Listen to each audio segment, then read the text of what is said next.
Hai teman-teman, nama saya Andi Cornelia. Di sini saya mewakili teman kelompok saya, kelompok 6, akan mempresentasikan materi kami, yaitu variabel penelitian. Apa itu variabel penelitian? Jadi, variabel penelitian adalah segala sesuatu yang akan menjadi objek pengamatan penelitian. Variabel penelitian adalah konsep yang memiliki variasi nilai. Definisi tersebut mengandung makna bahwa sesuatu atau konsep dapat disebut variabel jika konsep tersebut memiliki variabilitas atau dapat dibedakan menjadi beberapa jenis atau kategori. Yang selanjutnya itu pengertian variabel menurut para ahli. Yang pertama, menurut Suharsini Arikunto, variabel penelitian menurut Suharsini Arikunto yaitu objek penelitian atau apa yang menjadi perhatian suatu titik penelitian. Terus yang kedua, menurut Sugiono, pengertian variabel menurut Sugiono adalah segala sesuatu yang berbentuk apa saja yang ditetapkan oleh peneliti untuk dipelajari sehingga diperoleh informasi tentang hal tersebut, kemudian ditarik kesimpulannya. Terus yang ketiga, menurut Kerlinger, variabel menurut Kerlinger adalah konstruk atau sifat yang akan dipelajari yang mempunyai nilai yang bervariasi. Variabel adalah simbol atau lambang yang padanya kita letakkan sembarang nilai atau bilangan. Terus yang selanjutnya yaitu klasifikasi variabel penelitian.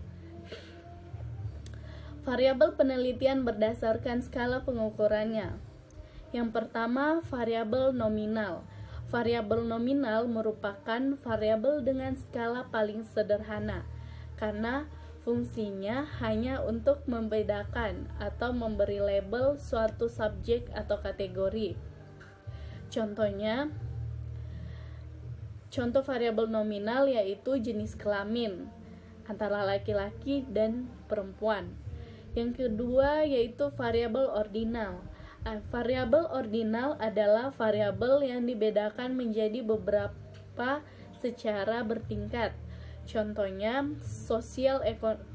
status sosial ekonomi. Ada status sosial ekonomi rendah, status sosial ekonomi sedang, dan status sosial ekonomi tinggi. Terus yang ketiga, variabel interval. Variabel interval adalah variabel yang selain dimaksud untuk membedakan, mempunyai tingkatan, juga mempunyai jarak yang pasti atau satu kategori dengan kategori lainnya.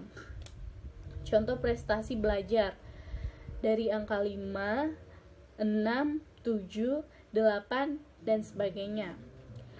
Terus yang keempat yaitu variabel rasio.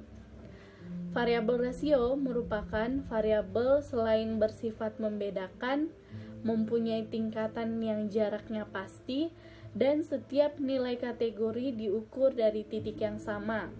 Contohnya berat badan, tinggi badan, dan sebagainya. Terus yang selanjutnya variabel penelitian berdasarkan konteks hubungannya. Di sini yang pertama yaitu variabel bebas. Variabel bebas adalah variabel yang nilainya mempengaruhi variabel yang lain, yaitu variabel terikat. Terus yang kedua, variabel terikat atau dependent variable. Variabel terikat merupakan variabel yang nilainya tergantung dari nilai variabel lainnya. Terus yang ketiga, variabel moderator atau variabel intervening. Variabel moderator merupakan variabel yang juga mempengaruhi variabel terikat. Namun dalam pengaruhnya tidak terlalu diutamakan. Terus yang keempat, variabel perancu atau confounding variable. Variabel perancu merupakan variabel yang berhubungan variabel bebas dan variabel terikat. Jadi di sini mungkin variabel perancu ini termasuk yang menghubungkan antara variabel bebas dan variabel terikat, tetapi variabel peracu ini bukan termasuk variabel antara. Terus yang kelima, variabel kendali merupakan variabel yang juga mempengaruhi variabel terikat, tetapi dalam penelitian keberadaannya dijadikan netral. Yang keenam yaitu variabel rambang. Variabel rambang merupakan variabel yang juga ikut mempengaruhi variabel terikat, namun pengaruhnya tidak begitu berarti, sehingga keberadaan variabel ini dalam penelitian diabaikan. Selanjutnya, variabel penelitian berdasarkan yang dapat tidaknya variabel penelitian dimanipulasi. Yang pertama yaitu variabel dinamis. Variabel dinamis adalah variabel yang dapat dimanipulasi atau diintervensi oleh peneliti.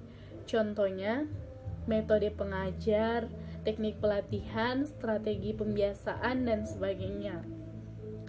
Terus yang kedua yaitu variabel statis. Variabel statis merupakan variabel yang tidak dapat diintervensi atau dimanipulasi oleh peneliti. Contohnya jenis kelamin, umur, status perkawinan, dan sebagainya. Oke, materi selanjutnya akan disampaikan oleh teman saya, Agus.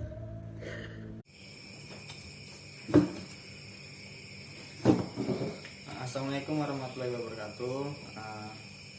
Di sini saya akan melanjutkan materi yang dibawakan oleh teman saya bernama Connie Cornelia, yaitu hubungan antar variabel penelitian. Hubungan antar variabel penelitian dibedakan menjadi 3 jenis, yaitu yang pertama hubungan asimetris, hubungan simetris, dan hubungan timbal balik. Adapun hubungan simetris terjadi apabila variabel yang satu tidak dipengaruhi oleh atau disebabkan oleh variabel yang lain. Hubungan asimetris ini terjadi apabila satu variabel mempengaruhi atau dipengaruhi variabel lainnya, sedangkan hubungan timbal balik terjadi apabila ada saling pengaruh antar variabel. Teman-teman bisa buka di slide-nya sendiri. Hubungan variabel asimetris dibedakan menjadi 2, yaitu yang pertama hubungan variabel bivariate, yaitu hubungan antara dua variabel. Bagian 4-nya itu hubungan variabelnya itu ada X ke Y. Kemudian contohnya hubungan kecerdasan intelektual yang ditandai oleh X dengan prestasi belajar yang ditandai oleh Y. Siswa yang mempunyai kecerdasan intelektual yang tinggi, prestasi belajarnya juga tinggi. Sehingga secara visual, hubungan tersebut dapat digambarkan sebagai berikut.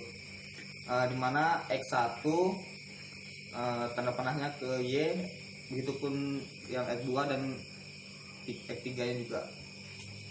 Terus yang kedua, hubungan variabel multivariat. Contoh hubungan asimetris multivariat ini, hubungannya kecerdasan intelektual X1, kecerdasan emosial X2, dan motivasi belajar X3 dan dengan prestasi belajarnya Y. Secara visual, hubungan tersebut dapat digambarkan sebagai berikut. Hubungan simetris variabel tinggi badan Y1 dan variabel berat badan Y2 merupakan variabel terikat yang dipengaruhi oleh variabel pertumbuhan X. Kedua variabel ini terikat berhubungan, tetapi variabel yang satu tidak dipengaruhi variabel lainnya. Secara visual, hubungan tersebut dapat digambarkan sebagai berikut. Teman-teman bisa lihat sendiri, X1 tanda panahnya ke X2, begitupun X1, X-nya juga ke Y2. X ke Y1 dan X-nya ke Y2. Kemudian hubungan timbal balik. Hubungan variabel dikatakan bersifat timbal balik jika variabel yang satu mempengaruhi variabel lainnya dan sebaliknya. Contohnya, hubungan variabel secara timbal balik, variabel rasa percaya dirinya ditandai oleh X mempengaruhi prestasi belajarnya Y dan sebaliknya. Prestasi belajar juga mempengaruhi rasa percaya diri. Hubungan semacam ini dapat digambarkan sebagai berikut, yaitu X-nya ke arah Y, Y-nya juga ke arah X. Dia timbal balik. Baiklah teman-teman, sekiranya ini materi yang dapat kami paparkan. Kurang lebihnya kami mohon maaf yang sebesar-besarnya. Bila teman-teman ada yang ingin ditanyakan, silakan ditanyakan. Assalamualaikum warahmatullahi wabarakatuh. Nomor HP-nya.